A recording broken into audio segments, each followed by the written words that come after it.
Welcome to my elegant fellowship. I'm thrilled to have you on this journey with me. This podcast is all about exploring the timeless principles of personal development, and I'm Fernanda, your elegant host, guiding you through it all on the Elegantia Linea podcast.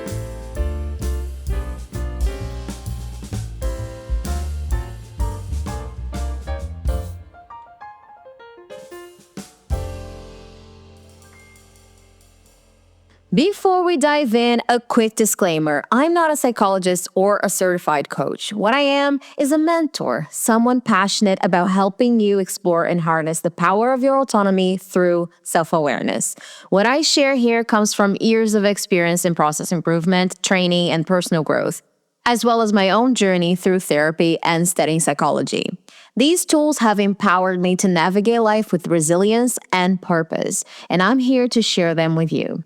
The truth is that personal development isn't always linear. In fact, it's often messy and unpredictable. And that's why I'm here, to help you bring structure to the chaos so you don't feel overwhelmed by the uncertainty.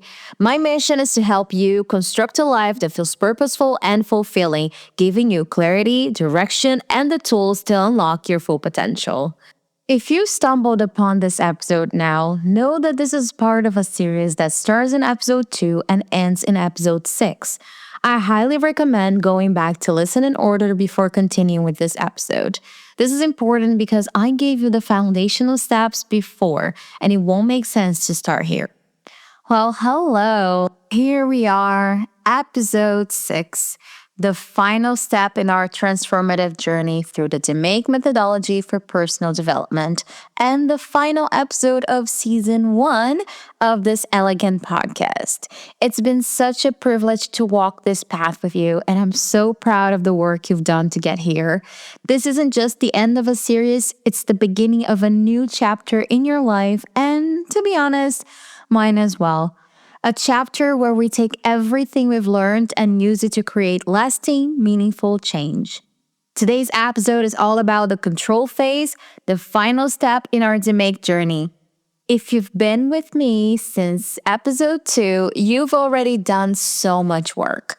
You've defined your problems, measured their extent, analyzed their root causes, and implemented solutions to improve your life. And now we arrive at the phase where we ensure that all this progress becomes sustainable. Let's take a moment to reflect on how far we've come. Think back to episode 2, when we first talked about defining the problem, naming what was holding us back. That was such a vulnerable step, wasn't it? Admitting that something wasn't right in our lives took courage. It requires us to sit with discomfort and face truths we might have been avoiding for years. Then came the measure phase, where we explored the extent of our struggles. We mapped out our problems, traced them back to their origins, and began to understand just how deep they ran. It was like shining a flashlight into a dark room. Scary at first, but ultimately freeing because clarity gave us power. In episode 4, we analyzed the root causes of our problems. That was an emotional one. I know it was for me when I first did this work in my life. And digging into the why behind our struggles can be painful, and it's also where healing begins. And then came episode 5, the improve phase, where we started taking action.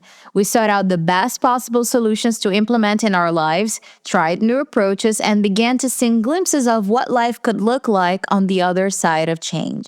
And now, here we are. The control phase, which is all about sustaining growth. But sustaining growth isn't just about maintaining momentum, it's also about being adaptable. It's about knowing what's working, what isn't working, and making adjustments when necessary.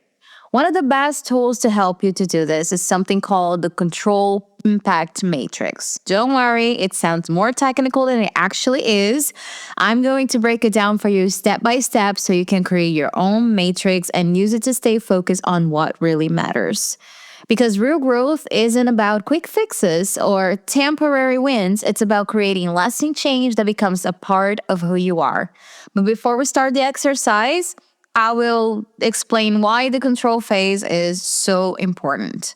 Let me tell you something I wish someone had told me years ago. Change isn't just about taking action, it's about sustaining it. It's about waking up every day and choosing to live in alignment with your values, even when it's hard, especially when it's hard. Life doesn't stop throwing challenges our way just because we've grown or healed or achieved something great. There will always be new obstacles, new temptations to fall back into old patterns, and new people coming and going who challenge us to grow further. That's why the control phase matters so much. It gives us the tools to stay grounded in who we are and what we want for ourselves. This phase, just like the entire process of personal development, isn't about perfection, it's about intention. It's about being mindful of your progress, adjusting when necessary, and celebrating how far you've come. Now, let me introduce you to a power concept that can help us navigate this phase with even more clarity: the control impact matrix. This tool is often used as an extension of the improve phase. Once you've brainstormed solutions, prioritized what's important, and assessed potential risks, this matrix helps ensure that what you're focusing on is within your control and has a meaningful impact on your goals. In a nutshell, this tool is all about understanding two key things. One, what's within your control, and two, what kind of impact your actions can have.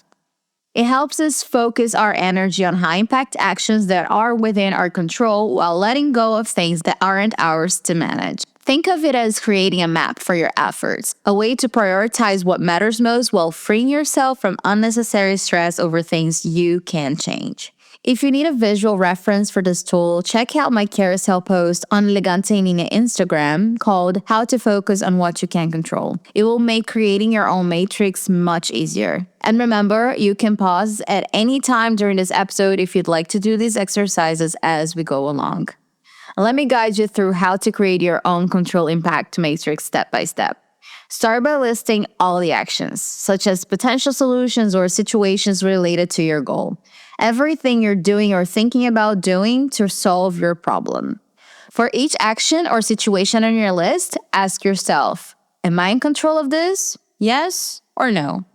Or, does this have a high, medium, or low impact on my goal? Based on your answers, place each action into one of these 6 categories: in control plus high impact, in control plus medium impact, in control plus low impact, out of control plus high impact, out of control plus medium impact, out of control plus low impact. I'll walk you through these 6 categories one by one with examples so it's easy to understand. So, for in control and high impact, these are the actions that you can control and that have a big impact on achieving your goals. These are your top priorities. These things are the ones that you should focus on first. Example: if you're looking for a job, this could be updating your CV or learning a new skill that's directly relevant to the roles you're applying for. Now for the second category: in control plus medium impact. These are actions that you can control but don't have as big an impact as the first category. They're still important, but not as urgent. Example: customizing your cover letter for each job application. It's helpful and makes a difference, but isn't as impactful as building new skills or networking. Third category: in control plus low impact. These are actions that you can control, but that don't really move the needle much towards your goals. These are low priority tasks that you should spend less time on or even skip it altogether if possible. Example: spending hours tweaking the font or layout of your CV. Sure, it looks nice, but it won't make or break whether you get hired as long as it's not a clown show of different unprofessional fonts or a bad CV template. For the fourth category, it's out of control plus high impact. These are situations where you don't have direct control over the outcome, but they have a big impact on your goals. While you can't control them directly, you might be able to influence them indirectly or at least prepare for them. Example: whether a hiring manager decides to call you for an interview after you've applied for a job. Fifth category is out of control plus medium impact. These are situations outside of your control that moderately affect your goals. Not as crucial as the previous category, but still worth being aware of. Example: the timing of job openings in your industry. You can't control when companies post jobs, but you can stay proactive by regularly checking job boards or websites. Sixth category, the last one, out of control plus low impact. Finally, these situations are outside of your control that don't really matter much in the grand scheme of things. These are distractions. Don't waste your energy here. Example, the color scheme of a company's job portal or how quickly they respond to applications. Once everything is categorized, focus most of your time and energy on items in the in control plus high impact category. There can be more than one, so you will probably have much to be worried about actioning already. Spend some time on in control plus medium impact items. For out of control plus high impact items, think about how you might influence them indirectly. Sometimes great communication and thoughtfully knowing how to present yourself are quite impactful here for most situations. Minimize the time spent on low impact items, whether they're in control or out of control. This isn't just a one time exercise, it's a tool you can revisit regularly to evaluate your strategies and make sure you're focusing on actions that maximize your efforts. Let's bring this to life with an example from my own experience job hunting. When I was looking for a job, I faced directly what I could control and what I couldn't. For example, updating my CV was in control plus high impact. It was something I could do myself, and it directly helped me land interviews. I took it even further and also hired consulting services on how to improve my CV and my LinkedIn optimization. I made sure to follow all the necessary steps to position myself well in all social platforms. Writing tailored cover letters was in control plus medium impact. It helped me stand out, but wasn't as impactful as networking.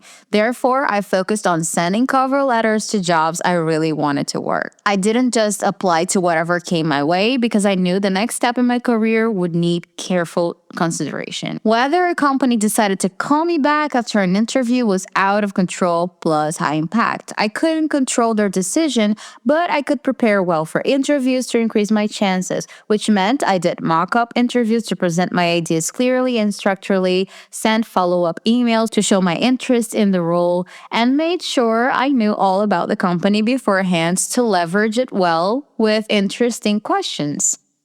And then there were things like how quickly companies responded after I applied. That was out of control plus low impact. Worrying about it wouldn't help me at all. Some companies halted the process in the middle of it due to cancellation of the role. Others never replied after months, and some were careful to send me feedback in less than 2 weeks. Either way, once interview was over, I focused my energy on other projects, including the podcast, because this I could control. By using this matrix, I was able to focus my energy on what mattered most and let go of things outside of my control. Here's the kicker. Letting go is hard. Trusting the process is only easier when you feel confident enough that you are doing what is necessary for things to fall into place. Of course, that when everything feels heavy and you're blinded by the pain, it is the most difficult thing to do. In the last year, I found that people with strong religious faith are often the ones who deal with uncertainties without struggling so much internally. Which doesn't mean there is no suffering involved, but they follow the guidelines of belief in such a way that makes it a clear path to take. I have often perceived as extraordinary, speaking as an atheist. And I truly commend believers, such as my mom, that can leave their worries behind and just trust that everything works out in the end.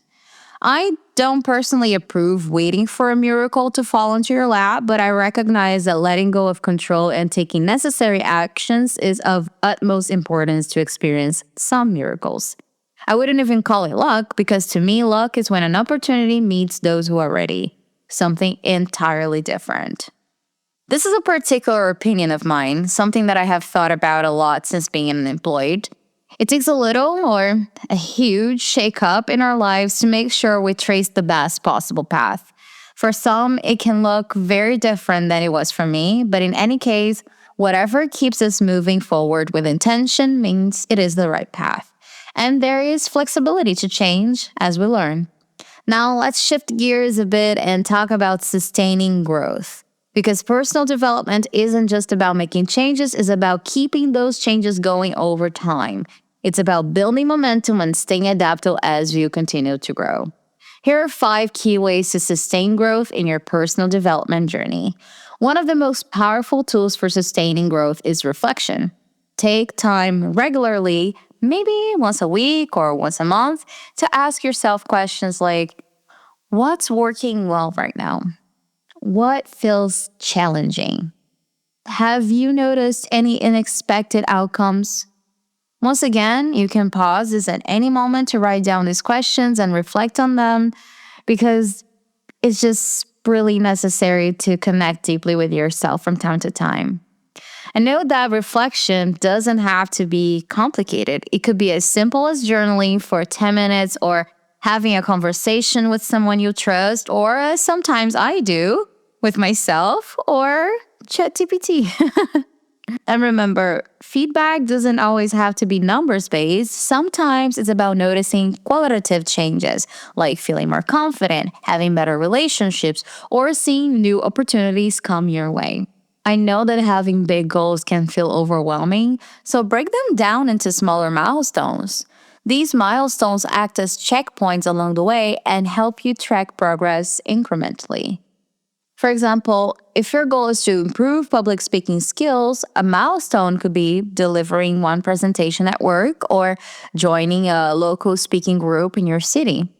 And don't forget to celebrate those small wins. Every step forward is progress, and celebrating keeps you motivated.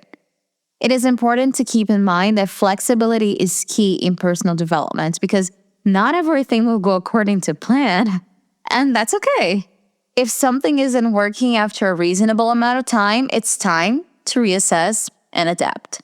A great way to do this is by using the Plan, Do, Check, Act PDCA cycle from continuous improvement. This one is a simplified version of DMAIC, but also useful for more straightforward situations. So P is for plan, which means deciding what you want to try next. Do, very obviously, implement it. Check, which is reflect on whether it worked or not. And act by making adjustments based on what you've learned. As I always say, this is a process, growth takes time, and sometimes results aren't immediate. That's where resilience comes in, the ability to stay patient and persistent even when things feel slow or difficult. Remember that setbacks aren't failures, they're opportunities to learn and grow stronger. For example, if you don't get the job you wanted, ask yourself, what can I learn from this experience? How can I improve for next time? Finally, focus on consistency because consistency over time transforms actions into habits, and habits are what make growth sustainable without requiring constant effort. Think of it like brushing your teeth. It's something you do automatically because it's become part of your routine. So, how can I measure success in personal development? First, look for qualitative indicators like emotional well being, clarity of purpose, or feedback from people around you. For example, do you feel more confident? Are others noticing positive changes in you? I remember when I started changing how I dressed up, and my goal was clear. I wanted to be perceived as an elegant lady. Based on this premise, I developed my own style with lots of trial and error, I must say, but the results came within 4 to 5 months. I was then recognized by my elegance and I became more confident, dropped 16 kilograms, and elegance is now part of who I am. It's my personal brand and it resonates in everything else I do in my life. Secondly, keep a journal or use self-assessment to track shifts in mindset or behavior over time. Writing is such a powerful tool. Writing down how you feel at different stages can help you see patterns and progress that might not be obvious on your day-to-day activities. As an avid writer myself, I did it often, but not as a journal. I have other ways to use my writing as my own creative spectrum. Do it how it works for you. For more organized people, a journal is incredible to notice your changes. For those who don't function well with this, collecting feedback from your loved ones and comparing before and after habits is also an alternative. Lastly, set specific timeframes for evaluation. Maybe every month or every quarter, whatever you may think fits, and reflect on whether the changes you've made are effective or need adjustment. This one is very personal, and only you can have an answer to this. Now, even though we're wrapping up this season with the control phase, I want to emphasize that personal development is never really finished. It's an ongoing process, a journey of continuous improvement, and I will be back for season 2 with other incredible insights. The idea is that these episodes have given you a strong foundation for what is to come. Season 2 will be about bringing you fresh perspectives of other topics influenced indirectly or directly by self-awareness and vice versa. It will be a blend of insights and personal stories, but I'll bring a lot of science-based studies to make sure none of these are just losing opinions. As I mentioned in episode 1, intention, elegance, and purpose are the foundation of everything I bring here. It's lovely for me to inspire, support, and mentor those who are willing to do the work. But it is even more important to me that we are careful with what is being said. Since I'm an enthusiast of creative storytelling and anything that relates to art, you can expect more of that. But my analytical side will never allow me to just display personal opinions without having some evidence to back it up. Now, thanks to my academic ears, this has been a great combination of skills. And to finish this wonderful season, here are 3 ways to integrate continuous improvement into your life. First, adopt a mentality of lifelong learning by staying curious and open to new opportunities. There's always something new to learn or explore. Secondly, embrace setbacks as part of the journey rather than obstacles stopping you in your tracks. Every challenge teaches us something valuable if we're willing to look for the lesson. Third, periodically revisit earlier phases of DMAIC. Define, measure, analyze, improve, control, and apply them again as new problems or goals emerge, since circumstances always find their way of changing. Remember, personal development is dynamic. It evolves as you evolve. So revisit these phases whenever needed, keep reflecting on what works best for you, and stay committed to taking ownership of your journey. Thank you so much for joining me in season 1. I hope this series has given you tools, insights, and inspiration to create meaningful change in your life with elegance, clarity, and purpose. Let's keep in touch through Instagram for now, because I would love it to be a space where we create a connection and become a loving and supportive community. Don't forget to subscribe so you receive notifications of new episodes as soon as I'm back with season 2. I truly appreciate you all as my elegant fellowship. See you next time and stay aligned. This is Elegantia and Linea, the podcast to help you unlock your full potential.